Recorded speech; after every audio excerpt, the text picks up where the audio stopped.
Hey, welcome back, podcast friends. And in today's episode, this is a question that we get asked us quite a bit. And basically, what we're going to be talking about is why is it that even though most obese people, like the majority, 80% of the obese people that are out there, they have type 2 diabetes and they have inflammation all throughout their body. They have high blood pressure, they have fatty liver disease, all these different diseases. But there are about 20% of the patient people also, they get more and more obese, but they never have type 2 diabetes. Why is that? What's going on? So that's what I hope to explain in this podcast. But before I start, I just want to kind of recap because this kind of follows along with the last two episodes that I've done. But in the last episode, we actually talked about there's different ways that you can lose weight if you're obese. There's three different main reasons ways that people try. There's the calorie method, which means you're only looking at food like it's calories. And so the people who believe this, they say just keep eating the same stuff you're doing. You just have to eat less of it. And for about 5% of the patients, this can work, but it's a horrible way to do it. And you are starving the entire time and you're actually malnourishing your body. So that's why this doesn't really work. The only people who can do it are those people who have a reason to lose weight just by starving. And they can just by pure grit, they can get through it. And these people like movie stars who are trying to prepare for a movie role, or somebody, maybe a bodybuilder who's trying to do competition or something like this. So unless you have a true reason, doing it by the calorie method and true grit, never, it works about 5% of the time. Now, the second way is by medication. And again, I talked about this all in the last podcast, but medication, if you take the medication route to try to treat your diabetes and lose weight, that's going to fail 100% of the time. It never, ever, ever works. In fact, when you take diabetic medications, it actually makes the situation worse because most of them work by either increasing insulin sensitivity or increasing your insulin output. And that's what drives carbohydrate burning. And so what you do is by increasing your insulin or increasing insulin sensitivity, what this does, it increases insulin and that forces your body to store fat and increases your insulin resistance. So that's exact opposite of what you want to do. You want to do the exact opposite. So the best way by far is look at it at what it really is. It's nutrition. And the way to get the body fat off, use your fat for your own energy source, is to keep your insulin levels low, which is what I talk about in almost every one of my podcasts. But there are proponents of the calorie method, and what they do, they all refer, if the ones who think that all you have to do is decrease your calories. So it's your fault. You're eating too much and you're a sloth. You don't exercise as much. That is total lies. They're just putting all the blame from themselves onto you. So with the people who believe this, who thinks that you just have to decrease your calories, they always refer back to the Randall cycle. So if you've ever heard of this, all the Randall cycle says is that if you have glucose or fat, what your body determines to eat for its energy source all depends on what's available. If you have a lot of glucose there, it's going to use glucose for the energy. If you have a lot of fat there, it's going to use fat for your energy. That is incorrect. That is a lie. That does not work. That's not how it works. What determines whether you use glucose for your energy or fat for your energy is insulin. And I've talked about this in several of my podcasts, but when your insulin levels are high, you force your body to store fat. Okay. So how do your insulin levels get high? Because you're constantly putting glucose in the blood, because glucose makes the insulin go high. How are you constantly putting glucose in the blood? Because you're constantly eating glucose. You're putting glucose in your mouth. Well, what do you mean by eating glucose? Carbohydrates. All carbohydrates are plant-based foods. All carbohydrates gets broken down to the basic building block, which is glucose. So anytime you eat a plant-based food, a non-animal-based food, you are increasing your glucose and you're increasing your insulin. So, and the way that this is actually proven, where I heard about this with the Randall cycle is by a man by the name of Dr. Ben Bikman. He wrote a great book called Why We Get Sick. Ben Bikman is a metabolism scientist. He spent his whole life over in a Brigham Young University in Utah, And what he does, what he teaches, and what he does is he puts insulin in petri dishes, and he observes how does insulin affect the different cells in the body. And what he found is if you have a petri dish and you put a fat globule in there, and then you have plenty of glucose and plenty of fat all around the outside, when you put that fat cell in there, nothing really happens. Okay. You have glucose, you have fat, but there's no insulin in there. So nothing's really happening. You're kind of, until you put insulin in. Once you put insulin in the petri dish, now all of a sudden your insulin levels go high. So all of a sudden you're starting to convert all those carbohydrates over into fat and push that into the cell for storage. It's making you store fat. Like we said, insulin causes you to store fat. So if you have a petri dish and you have all this glucose and all this fat around there, and you have a little fat cell in there, once you put insulin inside this dish, all of a sudden those fat cells start swelling and swelling. And a fat cell can swell up to about 20 times its original size. That's how much a normal fat cell does. Okay. When you remove the insulin, and this can continue, they'll continue to grow over the next 24, 48 hours. They continue to grow until they get to their max, which is around 20 times. That's the max that cell is going to be. When you remove the insulin, all of a sudden those fat cells, they start burning their fat, and these fat cells will shrink back down to their normal size in about 24 hours. So that proves it does not depend on whether you have glucose or fat as far as what your cells use for energy. It depends on your insulin levels. That's what determines what it is. And so that's why all my things have been focused all around lowering your insulin levels. And when you lower your insulin levels, you burn fat out of your fat cells. And again, I've talked about this so many podcasts. I'm just kind of reminding you what we talked about last time. So when you really do want to start losing weight, and we talked about the things you do. First, you want to control your carbs. You know, if you're going to have carbs, just eat real fruits, real vegetables. Stay totally away from man-made food. That's all horrible, toxic carbohydrates, no nutritional value whatsoever, which is why you stay hungry all the time. And we'll talk about that in just a little bit also. But if you do eat carbs, make sure it's real fruit, real vegetable, the whole fruit or the whole vegetable. Do not blend it. Do not drink your fruits and vegetables. That totally defeats the purpose of the fruits and vegetables and just inundates your body with a bunch of glucose and fructose, which both are not good for your body. But that's what you're going to be doing. So you're going to control your carbs. And if you do want to eat carbohydrates, please focus on the fiber. You have to eat carbohydrates that have the fiber in it, and that's only if you eat carbs. If all you eat is meat for your protein, you don't have to worry about fiber. That's not a thing, because meat and fat will stay in your intestines the whole time, all the way through your intestinal tract, and keep you healthy. If you eat carbs, they don't stay in your intestinal tract very long at all. They hurry up and they get in the bloodstream and they increase your glucose. So that's one of the ways you can take care of the glucose not going so high, is by having fiber when you eat those kinds of fruits and vegetables. And that fiber will kind of help keep it in the intestines for a little bit longer, so your glucose levels don't go as high, and hopefully your insulin levels won't go as high. So you want to, so if you want to lose weight, you want to control your carbs. And if you do carbs, focus on fiber. You definitely want to prioritize your protein in the form of animal protein. So that means real animal meat, in any animal, fish, pork, chicken, beef, whatever. And then also you want to, you can also get your protein out of like cottage cheese or Greek yogurt. Eggs are a great source. So you can have these kinds of things also. Don't fear fat. Fat is actually very, very vital to life. Fat does so many things in the body. It's not just for calories. Carbohydrates are only for calories. That's the only thing glucose can be used for, is your fight or flight energy. That's the only thing it's supposed to be used for. But now everybody uses it for their constant energy needs, because they keep their insulin levels so high they can never burn their own fat. And that's why our obesity is getting worse and worse. So control carbs, focus on fiber, prioritize your protein, don't fear fat.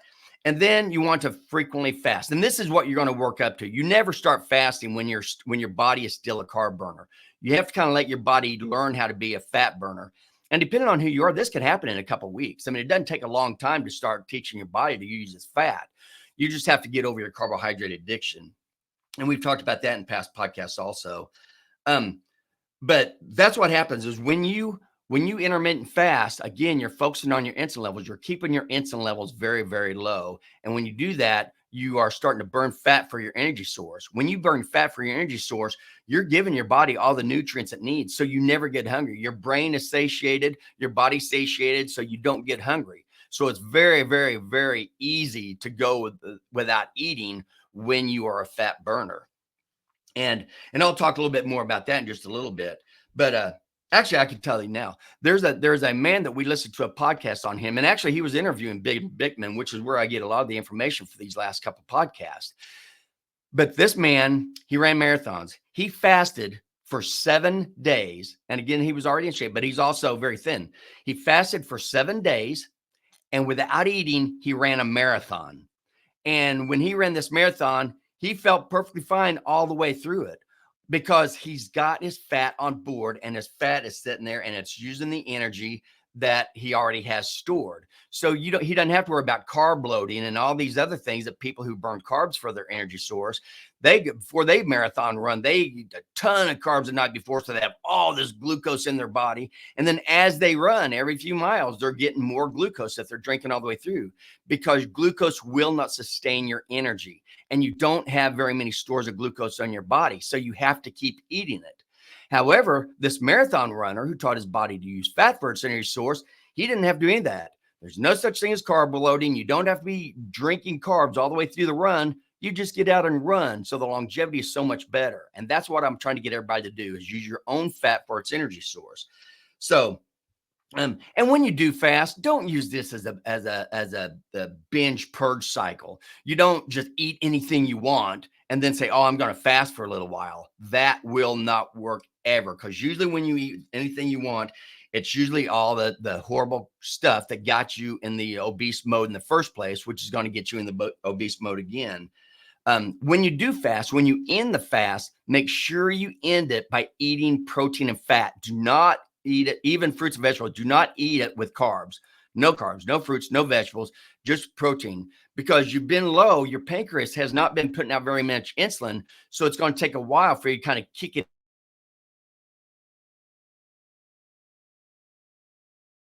make your insulin come up a little bit. And then as the pancreas starts producing a little bit more insulin, now you can start handling the carbs, where it's going to be producing a lot more insulin. And again, if you don't eat carbs, you don't have to worry about any of this. And you fast the same way you always eat, with just protein and fat. The other thing is, when you are trying to do this by the low carbohydrate diet, remember what is happening is you're just eating the same horrible stuff that got you obese in the first place, that causes your insulin levels to go high. So your insulin levels are high. So that means that all you can do is burn glucose. You can't burn fat. But what ends up happening is, when you try to decrease your calories and you're not changing what you eat, you are starving all the time. You are absolutely obsessed by food all the time. However, if you try the low insulin approach, where you're eating just mainly fat and meat, and that's all, and you keep your insulin levels low, again, you're feeding your whole body with these fatty acids, the fat out of your fat cells. So you're burning the fat out of your fat cells. So you're losing weight, you're losing fat, and you're giving your body the energy that it's stored, that it really needs. So your brain feels satiated, so it doesn't make you hungry. So if you try the low calorie way, you're going to be very, very hungry all the time. When you try the low insulin way, you won't be hungry. So it makes it very easy to meet the goals that you're wanting to do. And don't even have to worry. If you're doing it the right way, where you just have the protein and the fat, it's not going to be hard for you to control your calories. You don't even have to think about calories, and you really don't hardly have to worry about fasting, because it just kind of comes natural when you eat the kinds of food that satiate you. So as an example, when we're talking about this marathon runner, I just want you to understand, and this is going to be little math, but just so you understand, because people say, "Oh, well, what about these thin people who don't have all this fat?" We all have fat. We all have plenty of fat on us. So fat has 9 calories per gram of fat. That's how much energy you can get. For 1 gram of fat, you get 9 calories. In 1 pound is 454 grams. So if you take 454 times 9, you're going to get just a little over 4,000 calories in 1 pound of fat. So every excess pound that you have on you, Every excess pound, multiply that times 4,000, and that's how much excess calories. So as an example, okay, I'm 62 years old. I weigh around 170 pounds, a little less, weigh 170 pounds, and I'm 12% body fat. Okay. So even though I look fairly lean, okay, it's 170 pounds, 12% body fat. That means that I have 20.4 pounds of fat on me. So at 20 pounds times the 4,000 calories, this means that I have even 170 pounds and 12% body fat, I have about 82,000 excess calories in my body. Okay. I have plenty of calories to go and go without eating for a long time. Saying the average person burns about 2,000 to 3,000 calories in general, 2,000 to 3,000 calories a day. That means if you look at it this way, I could go for a couple months without, and I am lean. So you don't have to worry about not having enough fat on your body. We all have enough fat on our body. Okay. So why are we in all the trouble we're in? We're in the trouble we're in because the people who make the food that everybody eats makes trillions, billions at least, billions and trillions of dollars off of the food that they sell to us and that we buy. So they have to make this food for us to buy it. How do you make profit in a business? There's three things you have to do to make profit in a business. You have to get more customers. Okay. You have to have your customers buy more often. Save a lot of customers. They're buying all the time. And you need to make more money per transaction. So for each thing that they buy, you're making more and more money off each individual thing. And as we've already talked about, and I talked all about this in my podcast, episodes 66 and 67. Okay. And I actually had to turn that into two different podcasts. It's called Your Carbohydrate Addiction is by Design. They know what they're doing. So how do they get more customers? They advertise. They advertise everywhere. And just like we said, of all the commercials online, 75% of them are funded by drug companies. Of the other 25%, 15% are funded by the food companies because they are trying to get more customers. The other one, buy more often. How do you get people to buy more often? You put addictive substances into their food. So that's sugar, salt, these seed oils, vegetable and seed oils. These things are horrible for your body, but they're extremely addictive. So you're constantly eating more and more of them. And the third thing, remember, you need increased profit per transaction. That comes very easily for the food companies because what they do is they take the nutrition out of their food and they put chemicals in. That's why they had the labels talking about all the chemicals that are in there. No nutrient value. It's called nutrient void food. It shouldn't even be called food, but this is what people eat to satisfy a hungry stomach, which is not why you eat. You should eat for nutrients for your body. But when you do nothing but chemicals and all the nutrients, it's easy to make a large profit on those. So all your artificial flavoring, artificial sweeteners, artificial coloring, all the different forms of sugar that they put in there, all the different salt, it's nuts. So, but it makes it very affordable. And that's what people want. I don't care if it's healthy for me. I just want something that's very, very affordable.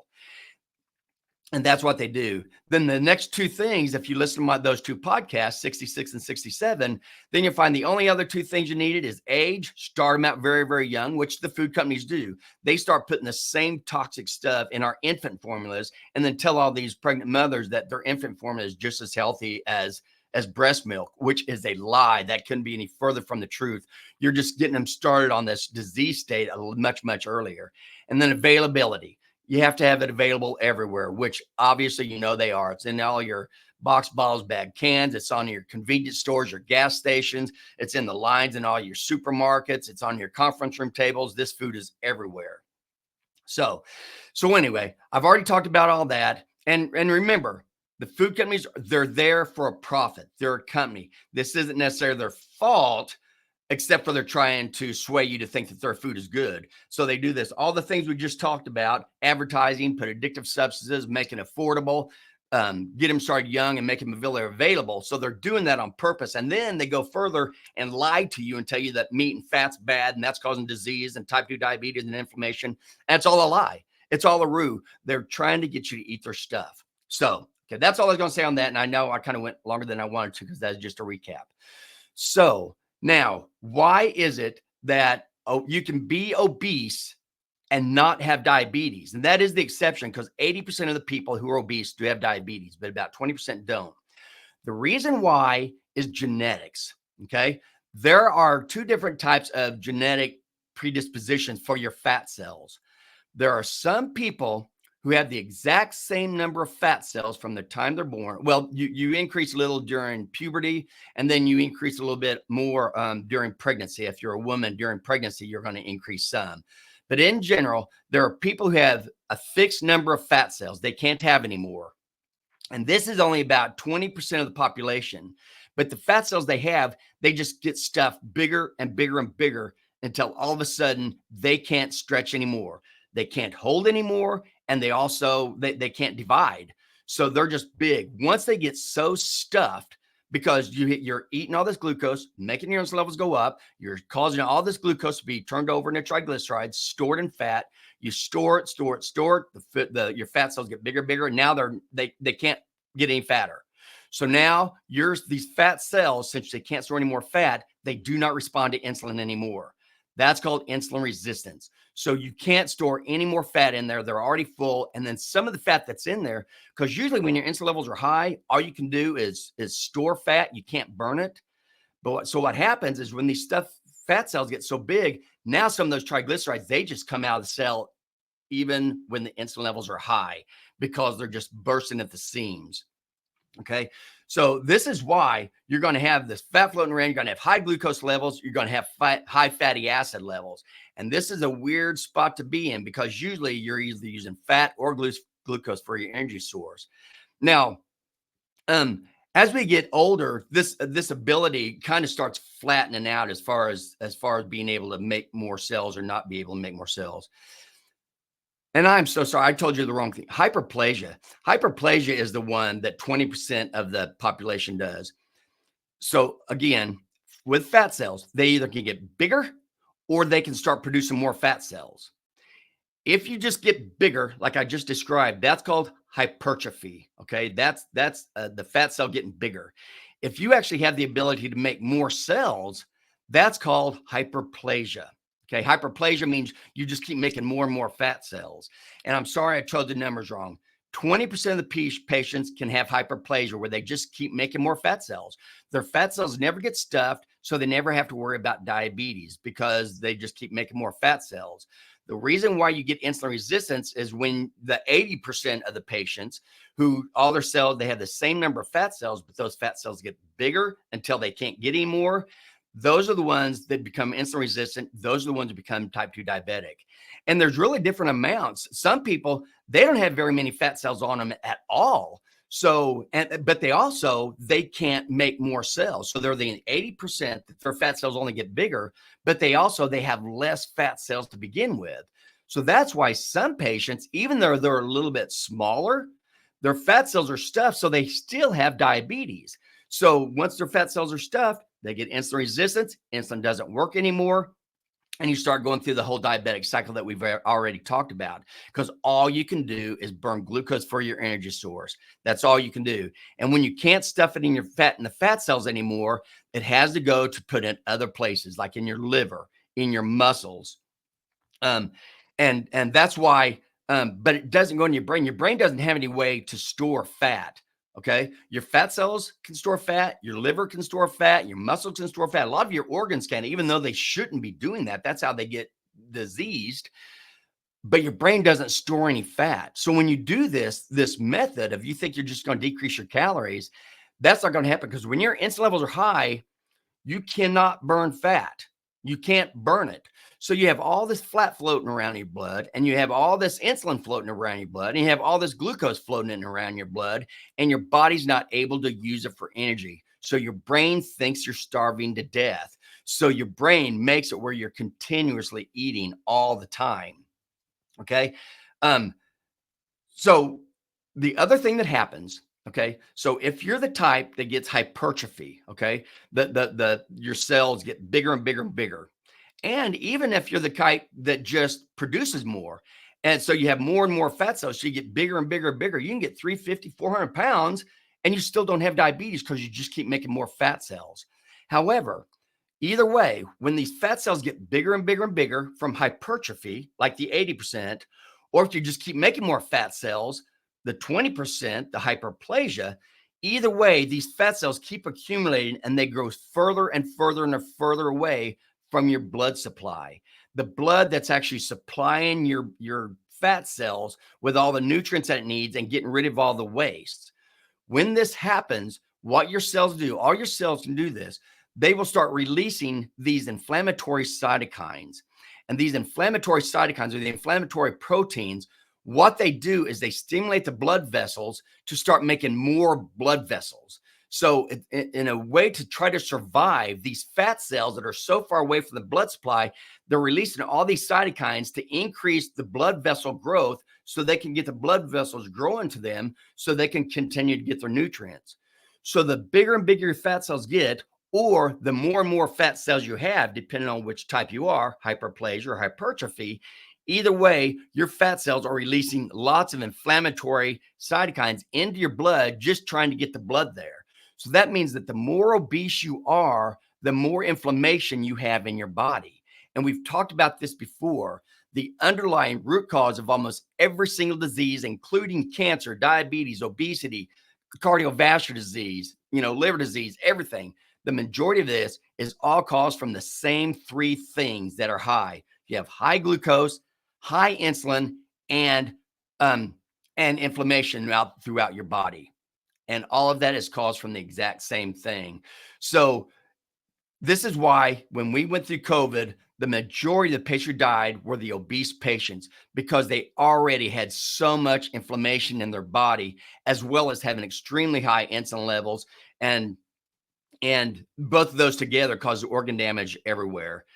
So now some people that have increased fat, they may or they may not have some other metabolic problems. If there are people who are big and they eat this type of food, but they don't have any of these problems, some reasons could be because they have like a hyperthyroid. They could have a hyperthyroid and that increases the metabolic rate. So they can actually burn more energy. It takes more energy through their whole body to burn all their energy that they're putting into it.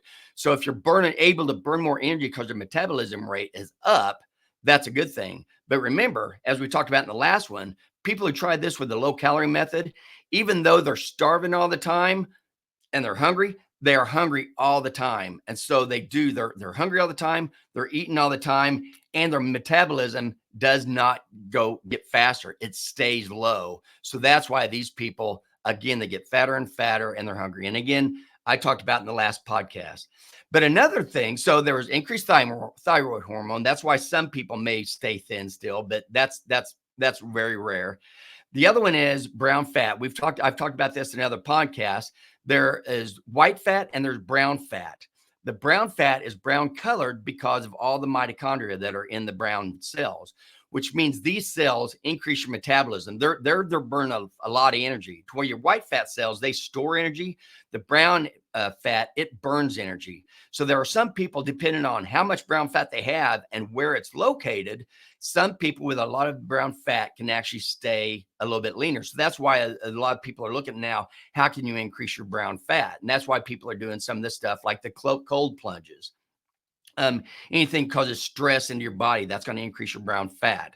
Then the other one is some people just express their LPL different. And again, if you don't know what LPL is, that's lipoprotein lipase. And I talked about this in episode 34 on what determines whether you store fat or burn it for energy. And the reason is because there's an enzyme on the outside of fat cells called LPL that gets stimulated by insulin. And when that LPL is stimulated, what it does is it automatically starts breaking down your triglycerides into fatty acids so you can store that in your fat cells. So if you have a high LPL activity, like you do when you have high insulin, you're going to be storing a lot of fat. But there are some people who don't have a lot of LPL activity, or it may be in different areas.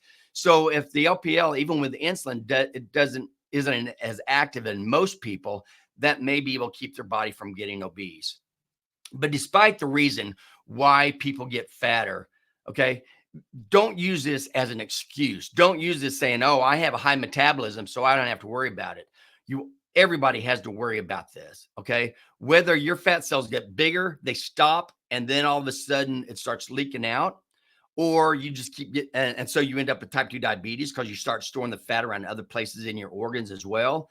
Or you're the type that just keeps making more and more fat cells. So you keep getting fatter, fatter, and fatter, but your glucose levels tend to stay high. That still is not healthy at all. And these people are really the ones that you need to be careful, because that is the one where the weight's going to get away from you very, very quickly. At least when you start getting diabetes, it makes you realize, oh my gosh, I'm doing something bad for my body, and you want to start taking care of it. The problem with that is a lot of people think the way to take care of it is go to a doctor and get medication. And I've already talked about that's the worst thing you can do. It's a disease of nutrition. You can only cure it with nutrition, keeping your insulin levels low, which means decrease or eliminate carbohydrates. Okay. Stick with animal meat, animal fats. That's one way. Okay. So you're not going to be increasing glucose. So you're not going to be increasing your insulin levels that way also. And then again, there's the intermittent fasting. So you only eat all your meals in a 6 to 8 hour time period, and allow all the rest of the time to keep your insulin levels low so you can burn your own fat. But again, don't try the intermittent fasting until you've already taught your body how to use fat for your energy source. And you'll know when that is, because once you start eating the healthy, you have to start eating the healthy way first. Eliminate all the man-made carbohydrates. If you do eat carbohydrates, eat the whole fruit or the whole vegetable. Do not drink them, eat them, so you get the fiber and you get everything else with it. Okay.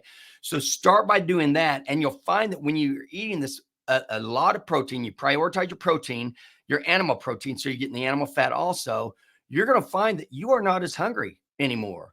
And you're just going to naturally think, well, I'm not really hungry for breakfast anymore. I think I'll just wait. And that's all you have to do. Wait a little bit in the morning, stop eating just a little bit, a few hours more before you go to bed, then use all the time that you're sleeping and all that time together that you're not putting anything in your mouth, your insulin levels are low, and you're burning your own fat. So once you start doing that, you're going to be satiated. You're not going to be hungry as much anymore. So it's going to be a lot easier to start this intermittent fasting or time restricted eating, whatever you want to call it.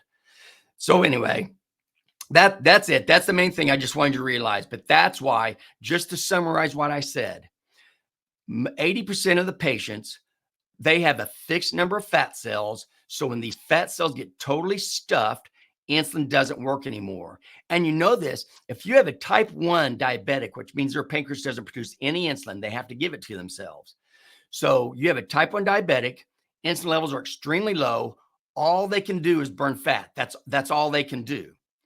Now, if you tell this type 1 diabetic, stop giving yourself insulin, but keep eating the same stuff that gets these other people fat. When you stop giving a type 1 diabetic insulin, there's no insulin on board. So they're eating all this glucose. So their glucose levels are they're skyrocketing. They're getting extremely high to a very critical level called diabetic ketoacidosis. And we've talked about that. So there's no insulin. So they keep eating, the glucose goes high. Since there's no insulin, you can't store fat. All you can do is burn it. So their glucose levels are high and they're burning their fat. They can't stop burning fat. They can't stop because their insulin levels are low, because they're actually gone, because you're type 1 diabetic. So this is another thing that proves it doesn't matter if you have glucose or fat. That's not what determines what you use for energy. It's your insulin. It's your insulin levels. And that's why type 1 diabetics do this. If they skip their insulin, their glucose levels will go very high, but they keep eating their fat cells. And the sad thing is a lot of teenage girls tend to do this because they realize that when they give themselves insulin, they get fatter, and they don't want to get fat because they want to look good around their friends. And so they just don't give themselves insulin. And this is the worst thing they could do, because their glucose is skyrocketing.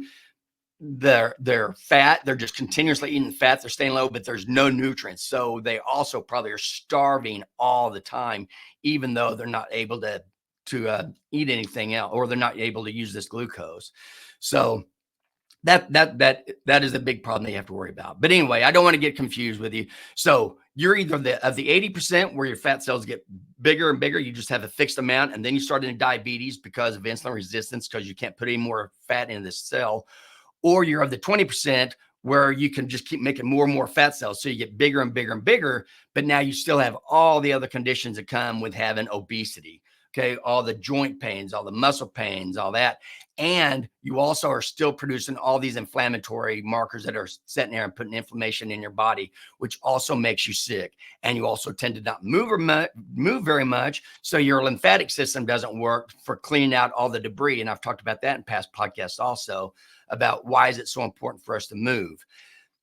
So whether you have hypertrophy or whether you have hyperplasia, the answer is still the same.